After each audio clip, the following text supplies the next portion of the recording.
Fantastic year for RPGs in particular. Here's Peter Bytes' top 10 games of 2024. Anything goes as long as it was released this year, and I've not played everything out there, even though I wish I had the time and money to do so. Here we go. Number 10, Last Epoch. This was an ARPG that released earlier this year. Welcome back, traveller. It was pretty great, but it could have done with a bit more endgame. Customization systems are solid, it's in-depth, but at the same time it's easy to come up with a viable build. I had a lot of fun making my own Necromancer build from scratch. Enjoyed the campaign, environments are vibrant and visually fantastic, and the endgame was decent with big boss milestones. Drown in darkness. Hands down, my favourite feature was the faction system. Basically, a bit into the game you have to choose between two factions. One will get you access to bounties and more loot, while the other focuses on trading and the auction house, allowing you to tailor your personal experience between two very different playstyles. Doesn't get as regular seasons as other big ARPGs, but I'm looking forward to returning to this in the future and checking out new updates. You have to go back. Number 9, Halls of Torment. This came out of early access this year. It's one of those action roguelike RPG bullet hell games, and maybe my favourite one so far. There's something really addictive about the gameplay loop. Fight endless hordes of monsters, level up, choose how to build your character from a selection of different power-ups, and try to hold out as long as you can with swarms of enemies becoming more and more intense. Halls of Torment has this haunting atmosphere and themes, maybe a bit inspired by old Diablo, and that's why I really like it.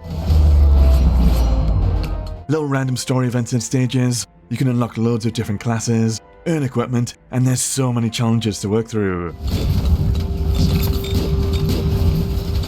I keep coming back to Halls of Torment for just one more run. Number 8, Core Keeper was a surprise hit for me. It's a multiplayer 2D survival game, bit like Minecraft or Terraria, with a different perspective, but of course you can play it solo too. Really chill, just building up my own home, fishing, gardening, mining, there's little skill trees for all the different systems. It's been absolutely fantastic playing portable with the Steam Deck. Build up and prepare food, tools and potion supplies for exploration runs or big boss fights. A lot of fun progressing, building new stuff and making discoveries or finding secrets. Early on I was blown away mining through caves and I came across this huge thing.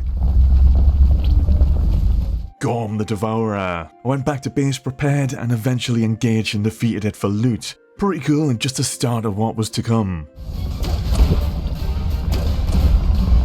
My favourite game to chill to in 2024, highly recommended. Number 7, Elden Ring Shadows of the Erdtree. Yeah, technically not even a game, but I consider it big enough, I love it. But my god, it is brutal.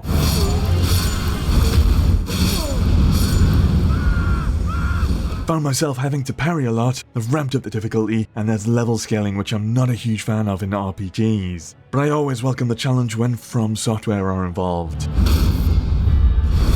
Environments continue to be incredible and oozing atmosphere. Some incredible vistas and I'm all about exploring every nook and cranny for secrets.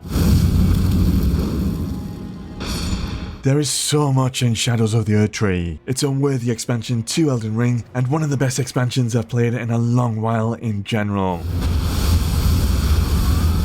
Only reason this isn't a better ranking, it's DLC, not really a game. Consider it a massive feat that DLC even made it onto my list. Number 6, Shin Megami Tensei V Vengeance. Bit of a mouthful, but if you've any interest in JRPGs, you must take the leap and try this. Young man, if you wish to live, take my hand. Fight through a post-apocalyptic Tokyo filled with demons. But what made me fall in love with this series? You can talk to and negotiate with these demons to recruit them to your team. Nice to meet you! It's a serious JRPG, strategic turn-based combat and deep customization systems. Shin Megami Tensei V came to the Switch in 2021, but it's unbelievable how much effort the developers have put into this new Vengeance version of the game that completely changes everything. How cool is that? In particular, I love the addition of the Kiditsu, 4 demons that will hunt and harass you, really spicing up the story from early on. I'll see you soon. Hey, just before the next one, consider subbing to Peter Bytes or liking the video for more content like this. Cover lots of RPGs, you might like my Final Fantasy series where I'm replaying them all and ranking them against each other as I go. Thank you. Number 5. Persona 3 Reload. It was a blast from the past getting to revisit this PlayStation 2 JRPG through a faithful remake with just the right amount of additions and changes. We call it Persona. My favourite addition is the Thurgy system, over-the-top special moves, and I can't imagine P3 without them now. Go back to hell! There's 2 sides to Persona gameplay: hang out or attend school during the day, then hunt shadow monsters by night. And that's the gist of it. I really like that what you choose to do during the day can improve your powers and skills when it comes to hunting shadows at night. Take that! Replaying Persona 3 with this Reload remake has cemented this cast of characters as my favourites across the entire series. Those are some bold words. Only reason this doesn't have a better ranking, it's a faithful remake and doesn't include all the extra content. Number 4. Space Marine 2. This is the ultimate Warhammer 40,000 Space Marine simulator, and I was so surprised just how slick the combat is. Campaign is awesome. Every now and then I had to stop what I was doing just to admire the raging wars in the background. But love co-op operations the most. You can level up different classes.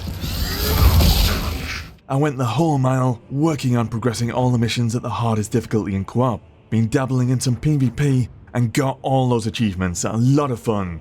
Tread carefully, brother. Worthy day one purchase and love the continued support from the developers. We've already got a badass new operation with a tyrant bio-titan boss. See how the filth suffers against our glory. My channel is all about RPGs, so when a non-RPG like this makes it to my number 4 spot, you know this must be good. Number 3. Black Myth Wukong. Delve into Chinese mythology and kick ass as a monkey boy. He's not just any monkey. Fluid animations, crazy combat, great environments. I really like the attention to detail in the variety of characters and enemy types. This is the game that's been testing my limits this year. There's so many bosses and the end of chapter bosses are ruthless. But it's the sense of accomplishment that makes it all worthwhile. It's a deep dive into Journey to the West. I found it quite a unique experience that stands out from a lot of other games. See his belly button? It's so big. I can't help but feel Wukong was snubbed by a lot of review organisations. Yes, stop sobbing. But the people have spoken with over 1 million positive Steam reviews. Number 2. Metaphor Rephantazio is a bloody brilliant JRPG, king of storytelling and character writing this year. Them dead. Who shall take the throne?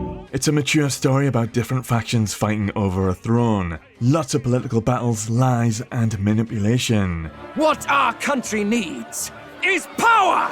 Metaphor is pretty dark, which contrasts with its colourful anime-style characters. Sweet art style and love the over-the-top user interface designs. Fantastic tactical turn-based combat, but I also enjoyed quickly hacking through enemies once I'm over-leveled.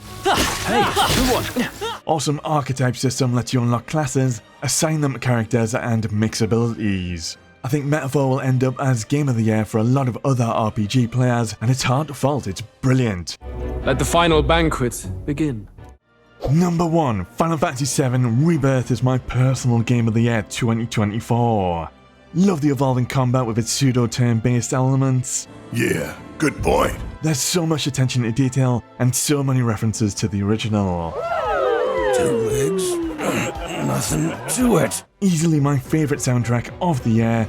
Can't get enough of Genova's themes.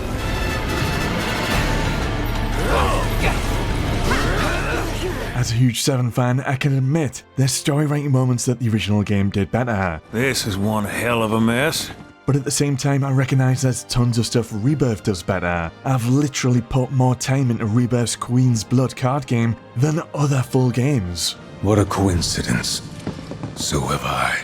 Rebirth was the game that took the most effort to complete 100%, but absolutely worth it. There you have it, my top 10 games of 2024. I might take a little break now, but I'll be continuing into 2025 with more RPGs, and I'll be returning to Final Fantasy XI next as part of my Final Fantasy Replay series. Have a good one.